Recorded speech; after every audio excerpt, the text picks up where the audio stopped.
अ खुलुमबाय गिबि गिबियावनो नै थांनाय समबारनिफ्राय जों बे खयथा दिनाव ससियेल मिडियायाव गोबांथार भाइराल जानाय नुनो मोनदों। बे खोथाया सैथो। बाथ्रा जाबाय काजलगाव जोंनि नैबे पेट्रल पाम्पनि सेराव मोनसे नार्सिं सेन्टार खुलिदों, इसिं नार्सिं सेन्टार। बेयाव खुलिदों अफिस मोनसे। बे अफिसा बोसोरसे जाबाय होननानै जों मिथिदों। आरो बे अफिसखौ खुलिनायखौ जोङो बोरै मिथिदों होनोब्ला ससियेल मिडियायाव जोङो गोसारनायखौ नुनो मोनदों। ससियेल मिडियायाव नाम्बार होखानायखाय जाय मानसिया बे इन्स्टिटिउटनि हेड अफ डिपार्टमेन्टनि मानसि बिनि कन्टेक्ट नाम्बारखौ लानानै जोङो कन्टेक्ट खालामदों। कन्टेक्ट खालामनायनि उनावहाय बाय फननि गेजेरजों गोबां खोथा रायलायनो हायैलाय जों फैनानै मोजां गाज्रि रायलायफैदों। बिथाङा सब खोथाखौनो बुंजोबदों। खोथायाथ' सैथोजोब। दा गोरिब गुन्द्राफोरनि थाखाय मोनसे सुबिदा होदों। आङो बेखौ बुंखादोंमोन जे आङो नैबे जोंनि बङाइगाव हास्पातालाव जिनेम कर्सनि दरमाहाफ्रा बेसेबां थाङो, खरसाफ्रा बेसेबां थाङो बेफोरखौ आङो मिथिजोबखागौ। दा हायैलाय आङो बेखौ थाबथानानै थादों। बिनि उनाव बे सुबिदाखौ मोननायलाय गावजों रायलायफैदों। जोंनाव बेबायदि सुबिदा दं गोरिब गुन्द्राफोरनि थाखाय। नोंसोरो न'निफ्राय थाखा गरसेबो होनाङा। बेवहाय बेसिक ट्रेनिं होनाय जायो। 1 माससो ट्रेनिं होनाय जागोन। बिनि उनाव हायद्राबादाव लांगोन। आरो हायद्राबादाव लांनानै नोंसोरखौ डाइरेक्ट जब, कचिं प्लास जब बेजोंनो नोंसोर फरायनो हागोन। नोंसोरनो मासाव 20,000 दरमाहा होनाय जागोन। बे दरमाहानि गेजेराव नोंसोरनि बे दरमाहानिफ्रायनो हस्टेल फिस, जानाय लोंनाय एभ्रिथिं खरसाफोरखौ दाननाय जागोन। ओमफ्राय बे नोंसोरनि दरमाहानिफ्राय कमप्लिट खरसाफोरखौ दानजोबनानै नोंसोरनि एकाउन्टआव 3-4,000सो बासायबावगोन। बेबायदि जोंनो सुबिदा होनायलाय जोङो फोथायबाय। फोथायनानै जों एडमिसनबो लाबाय। एडमिसन लानानै ट्रेनिंबो लानाय जाबाय, कचिं लानाय जाबाय। नाथाय बे कचिं लानायाव गोबां गारजेनफोरखौ आङो लोगो हमनो सानफ्रामबो आं फिसाखौ दोनबोबाय थायोमोन। रावखौबो लोगो मोननाय जाया। सोंनोबो नङा, हारसिंखाय उसुबिदा मोनो। नाथाय सासेबो डक्टर लाइननि मानसि मोनाखै, नुफैफेराखै। गावनो फोरोंबाय थायो, गावनो फोरोंबाय थायो। जाय हक बेफोर गासैबो थांजोब्बाय। 1.5 माससो कचिं लानानै बे बिथाङा ट्रेनिं जोब्बाय। बिनि सिगां हायद्राबादनिफ्राय सासे मानसि फाथायहरबाय। बे मानसिया डक्टर लाइननि मानसिमोन ना मानिमोन जों बेखौ सिनायदिया। गथ'फोरखौ प्रेक्टिकेल लानो फैबाय। दानिया बे प्रेक्टिकेल लानायनि सिगां बे मास्टारा बुंखाबाय जे अन्थाइगोरा नार्जारिया बुंबाय, गथ'फोरनो लिरना होखाबाय, गाव नट्स खालामना होजोब्बाय। नैबे खोथाखौ बुं, नैबे खोथाखौ बुं, बेखौ बुंनो थिनजोब्बाय। थारमाने बावहाय GDA आरो जिनेम कर्स दं, मोननै कर्स दं। दानिया बे बुंनो थिनबाय गथ'फोरखौ GDA बुं, जिनेम दा बुं।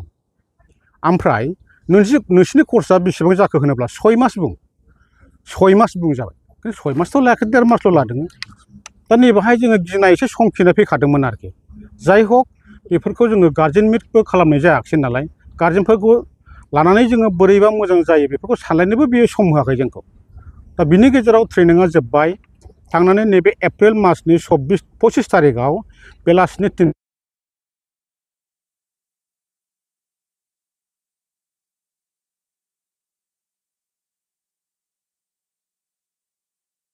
गथ'फोरखौ मोजाङै लांगोन, एसियाव लांगोन रिजार्भेसन खालामनानै।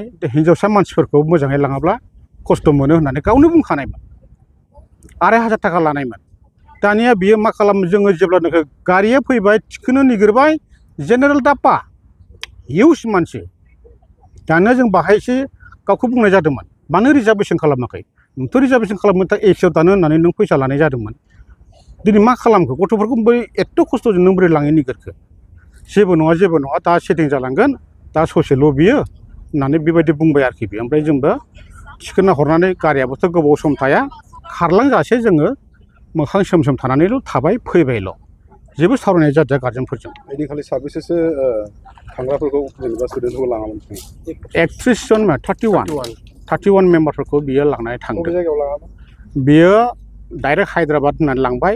खिन्थु जोङो गथ'फोरनिफ्राय खोनाबाय डाइरेक्ट दिल्लीसो लांग्रोदों बेयो दिल्ली लांनानैसो दिल्ली टु हायद्राबाद मा खामानि मावफैदों बेयो लांनानै सौहैबाय सौहैनानै बियो ओरैबायदि बुंखादोंमोन नैबे माबायाव ट्रेनिङाव बुंखादोंमोन जे नोंसोरखौ लांनानै सारा सानथाम बिल्डिंनि रुमखौ ट्रेनिं होगोन सानथाम नोंसोर बे एफा गिदिर बिल्डिंखौ मिथिनाय नङा बबेहाय लेबरेटरि दं बबेहाय एक्सरे दङ बबेयावहाय डक्टर थायो बबेयाव नार्स थायो बबेयाव मा रुम बेफोरखौ नोंसोरखौ नायहोनो थाखाय मिथिहोनो थाखाय सानथाम ट्रेनिं लागोन बिनि उनावसो नोंसोरखौ कचिं प्लास जबाव सोनाय जागोन बेखौ बुंनाय जादोंमोन दा जेंनाया मा जादों बेखौ माफोरमायगोन जेंनाया जाहैबाय नार्सिं ट्रेनिं होदों पेशेन्ट केयारनि खामानि बेमारिफोरखौ बोरै जोथोन लानांगौ बेखौ लानो थांदोंमोन फिसाफ्रा बाहायनो प्रमिस लाखानाय जादोंमोन जोङो बेमारिफोरखौ जोथोन लानो हागोन फोसाबनो हागोन बिजि थुनो हागोन सेलाइन होनो हागोन खिनाय हासुनायब्लाबो जों जोथोन खालामनो हागोन बिदि बुंदोंमोन दानिया बे जबा गैलिया डाइरेक्ट हाउस किपिं लेट्रिन सुनाय न' सिबनाय बिसिना फोसाबनाय बायदि बायदि इत्यादि लेथ्रा खामानियाव थिसनहैबाय जोंनिफ्राय थाखा फैसाया बेनो एडमिसनाव 30,000 लाबाय ओमफ्राय बिभिन्न गार्जेनाव एखे नङा सोरनावबा 6,000 सोरनावबा 10,000 सोरनावबा 37 सोरनावबा 50,000 बिभिन्न मानसिनाव बिभिन्न थाखा लादों सेलाइन होनो हागोन खिनाय हासुनायब्लाबो जों जोथोन खालामनो हागोन बिदि बुंदोंमोन दानिया बे जबा गैलिया डाइरेक्ट हाउस किपिं लेट्रिन सुनाय न' सिबनाय बिसिना फोसाबनाय बायदि बायदि इत्यादि लेथ्रा खामानियाव थिसनहैबाय जोंनिफ्राय थाखा फैसाया बेनो एडमिसनाव 30,000 लाबाय ओमफ्राय बिभिन्न गार्जेनाव एखे नङा सोरनावबा 6,000 सोरनावबा 10,000 सोरनावबा 37 सोरनावबा 50,000 बिभिन्न मानसिनाव बिभिन्न थाखा लादों एकिउरेट नङा लानाया जाहैबाय जाय बे हेड इनस्टिटिउटनि दैदेनगिरि अन्थाइगोरा नार्जारिया गावनो लानाय जादों बिथांनि सायाव जोंनि बे माबाखौ होफिनाब्ला जोङो गोख्रों आयेननि राहा लागोन जोंहा बेसेबां खरसा थांदों बेफोरखौ जोंनो नांजोबगौ खारन जोंहा गोरिब गुन्द्रा गार्जेनफोर जेसेबांनाखि दङ साफ्रोमबो गोरिब बे गोरिबखायनोथ' जोङो बे लकेलनि हस्पिटालाव जों खामानि मावनो फिसाफोरखौ जयनिं खालामनो हायाखै दा गावनो स्वयं ससियेल मिडियायाव नुजाथिनानै बेफोरबायदि सुबिदा होनायखाय जोङो फोथायनानै आरो बर' मानसि आरो बेबो जोंनि जायगानिनो लकेलनिनो मानसि बेखौ बिसास खालामनानै जोङो एडमिसन खालामनाय जादोंमोन बेबायदि जाथायनि गेजेरजोंबो जाय इसिङारि हादोर नार्सिं इनस्टिटिउटनि सामलायगिरि बिथांमोना खौरां बिजोंनि गेजेरजों बुंबावदों जेबो फेक नङा 31 जन गथ'फोर थांनायनि उनावहाय माखासेया दाबो थाबोनानै खामानि मावदों होनना बुङो दा नोंथांमोननिया लाबोफिनजानाय जाबाय बे बेलायाव मा फोरमायगोन मैया जोंबो नुदों नंगौ जे कुइसनखौ सोंदों बेखौ जोंबो मैया नायदों दा अन्थाइगोरा नार्जारि मैया जे प्रेस मिट होदों बे टटेलि फेक